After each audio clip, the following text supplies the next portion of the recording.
pandangan saya sebagai seorang mahasiswa ini KL, sebelum ni macam bila dapat tajuk ni saya agak macam terkejut kenapa saya daripada student Universiti Kuala Lumpur British Council Institute, iaitu dikategorikan macam dalam universiti kat luar, kami ni Fakulti Engineering, Electrical Engineering, dia beri tajuk ni untuk mengupas. Macam agak pelik lah. Walhal sepatutnya lebih layak untuk diberikan kepada Presiden myself yang memang dalam food industry. Tapi saya sahut cabaran untuk ketengahkan juga. Okey, bagi saya tahap kesedaran mahasiswa mengenai isu halal ni masih lagi cetek. Sebab hasil tinjauan saya di kampus-kampus sekitar Lembah Kelang jelas menunjukkan keprihatinan terhadap masalah status halal ni masih lagi kabur. Sebab mahasiswa kebanyakannya nampak status halal ni lebih kepada skop pemakanan sahaja, tapi dia tak nampak, terutama mahasiswi perempuan, mahasiswi yang lebih nak macam kosmetik diorang, yang sebentar dari Ustaz Solihin cakap, make up lah, itulah semua kan. Masing-masing ada terdiri daripada macam sumber-sumber yang tidak halal. Saya beritahu macam makanan ringan. Kita boleh nampak di sekolah-sekolah rendah, luar sekolah ada jual junk food dan makanan ringan lah semua. Adakah makanan ringan yang dibeli oleh adik-adik saya ataupun anak-anak saudara-saudara sekalian, adakah halal? Terutama baru-baru ni kes yang saya terbaca artikel yang pasal makanan ringan tam-tam yang orang meragui status halal sebab ada orang kata kod I100, I920 tu kan. Maksudnya itu pun saya rasa masih lagi macam tak jelas benda tu. And then bagi saya lah, bermasalahnya harus sebagai sebagai pihak yang berwajib. Sebab benda ni melibatkan kami mahasiswa orang kata bakal penerja masa depan, tapi masih kabur lagi mengenai tanda halal ni. Saya rasa saya nak kena adjust. pihak wajib lah ambil tindakan yang lebih drastik. So saya bukanlah nak macam memuji pihak NIKL, tapi saya menyokong cara NIKL mindset telah meletakkan satu subjek, di mana subjek itu subjek wajib lulus 2 kredit awal, iaitu dia hanya memfokuskan untuk masalah halal sahaja. Ada final exam, ada kredit awal semua, exactly macam kita ambil subjek biasa, tapi memfokuskan sepenuhnya untuk tanda halal sahaja. So bagi saya benda ni bukan seharusnya buat di mindset NIKL mindset saja, tapi harus dibuat seluruh kampus supaya benda ni boleh membukakan mata student UNIKL.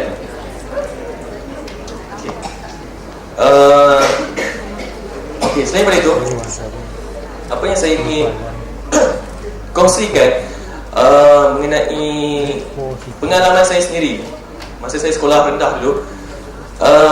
Kebanyakan pelajar-pelajar sekolah rendah sekarang dia memang tak nampak langsung mengenai tanda halal, kepentingan tanda halal dalam kehidupan seharian. So saya tertarik dengan satu pengalaman yang dikongsikan oleh kaunselor saya.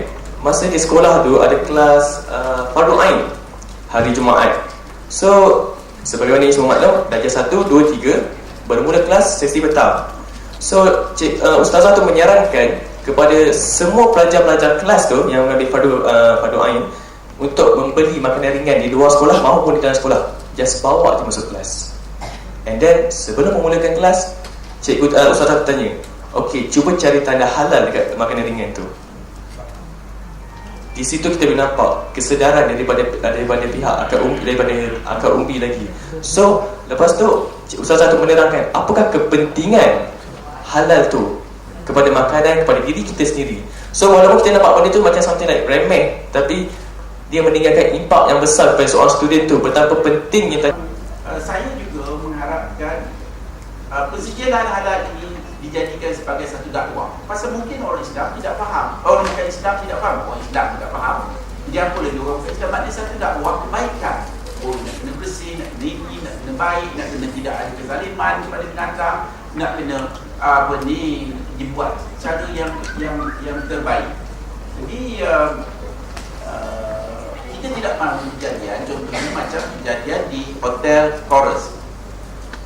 Hotel Chorus sebelum ini telah ditarik sijil halal kerana dia telah membeli ayam yang bukan daripada sumber halal setelah dia mendapat sijil halal. Sama juga tak silap saya papari. Jadi bila ini terjadi, kita bila segi halal dikatakan, dia tidak dibenarkan membuat promosi. Contohnya bulan puasa baru ini, itu promosi buffet Ramadan, tapi mereka masih membuatnya. Tapi sebenarnya itu satu isu yang lebih penting. Sebelum itu kita mendapat aduan daripada pekerja-pekerja situ yang tidak membenarkan pekerja dia memakai tudung, dan mereka menindas pekerja Islam. Jadi kita tak kisah menindas pekerja Islam ke, menindas pekerja ke, tak bagi overtime ke, itu semua kita kena lihat. Maknanya itu melihat kepada the final details lah. Pasal kita pekerja Islam ni satu tahap yang terbaik. Jadi dalam konteks ini, bila kita dapat aduan dan kita juga dapat mereka menindas Islam, jadi saya tidak nampak ada satu sebab kita harus patut harus menyokong organisasi-organisasi seperti ini. Pasal dia tidak hormat kita, kenapa kita nak hormatkan dia? Jadi dalam dunia ini perlu begitu. Jadi bila ini terjadi, setelah sejak ditarik balik, mereka masih mempromosikan halal buffet, makanan halal untuk berbuka puasa, untuk hari raya. Tapi malamnya dalam konteks itu, bila kita buat aduan kepada pihak JAKIM, bukan JAIS, agaknya tindakan itu pada kita lambat. Pasal kita ni PPIM ni dijahat sikit. PPIM memang tindakannya kadang-kadang sama ada nakal sikit atau jahat banyak, tak tahulah. Tapi bagi kita tak seronok. Kalau orang buat kita tak mahu. Kita pun tak nak buat orang. Jadi kita kena balik kepada moto Persatuan Pemuda Islam adalah kembalikan hak dan maruah dengan bijaksana. Jadi kita minta, saya duduk dalam Ikatan Kuasa Halal. Saya sendiri memberitahu kepada beberapa pegawai di situ, pasal saya dapati mereka telah memohon balik sijil halal. Jadi saya kata, tak usah bagi lah, biar boleh apa pasal nak bagi cepat. Pasal dia pun dia dapat sijil halal, dia dapat duit. Dia bukan dia apa tolong kita pun, pekerja kita pun ditindas. Tapi malamnya kejadian itu pada kami merupakan titik hitam kepada kita. Kerana bila kita mengadu, pihak JAKIM cuma memberi amaran kepada Hotel Taurus. Saya tidak fikir amaran ini cukup, kerana kalau kita nak mengawal industri halal ini, kita kena bagi denda yang cukup. Sekali je, tak payah banyak kali. Bagi cukup bajet untuk memberitahu industri jangan memudahkan sijil halal. Jadi, tetapi malam itu tidak terjadi.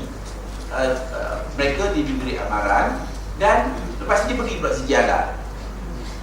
Jadi pada kita tidak itu bukan cara BPIM lah. Sebab tu BPIM ni dia ke arah mungkin lain sedikit, tapi kita rasa kita cemburu dengan hak kita.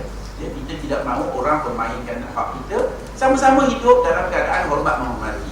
Sebenarnya seharusnya sijil halal ini juga dijadikan satu kekuatan kepada umat kita, kepada umat ya, untuk kita umat Islam, supaya kita mempunyai kuasa, supaya kita mempunyai kedudukan ekonomi sebagaimana kosher. Kalau kita tahu kosher adalah pensijilan oleh orang-orang Yahudi, di mana bukan dia charge 200, 800 ke 1000, dan bukan 30,000 pun. Siapa yang nak memiliki sijil kosher, dia banyak dia punya syarat. Dia kena ada pengarah, bukan bekerja lagi, pengarah pun kena ada dalam syarikat dia, dan dia perlu di audit setiap 3 bulan kosher ni. Dan dia perlu juga memberi, ini syarikat-syarikat Amerika ni, kebanyakan 80% dari produk di Amerika dalam supermarketnya telah mendapat kosher. Pasal kalau dia paksa sebenarnya, dia paksa dan termasuk memberi sumbangan kepada tabung Yahudi. Kita tidak sampai itu, tapi mungkin tak sampai, tapi kita harus mempunyai pada kita Pemuda Islam menggunakan ini sebagai satu kekuatan yang orang tidak tolak kiri, tolak kanan. Maknanya kita hidup hormat menghormati. Tidak menjadi masalah you nak ambil pasaran, tapi bagilah zakat contohnya, sumbangan ke. Pasal kalau orang Islam dia kena bagi zakat. Jadi ini beberapa isu yang kita harap dapat diberi perhatian. Dan saya amat berharap kalau dapat di Selangor ni, kalau tertangkap, kalaulah tertangkap mana-mana syarikat, pasal sejarah ni banyak orang tipu cop je. Bukan susah IC pun orang tipu, pasport pun orang tipu nak cop lesen, senang sangat. Jadi kalau tertangkap, mendapat maklumat di mana benda ini berlaku, saya harap pihak autoriti memberi atau mengenakan denda yang paling tinggi. Dia sampai 5 juta. Jadi kalau kena sekali, saya rasa tak berani sama manusia lain nak buat kerja macam ni. Tapi hari ini kita lebih baik, mungkin kita memberi amaran, dan saya juga maklum sejak sejarah ini ada banyak tahun dulu. Saya rasa tidak ada syarikat yang didenda mengikut peruntukan undang-undangannya di compound saja. Itu pendapat di Satuan Pengurusan Islam. Ya, okey.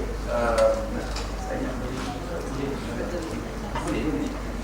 Jadi itulah saya mengharapkan benda-benda yang ada kepada kita, yang hak kita jaga sebaik mungkin, dan terutama pada para student. Pasal ini yang nak mewarisi negara kita, bangsa kita, kekuatan kita, dan ini adalah kekuatan kita.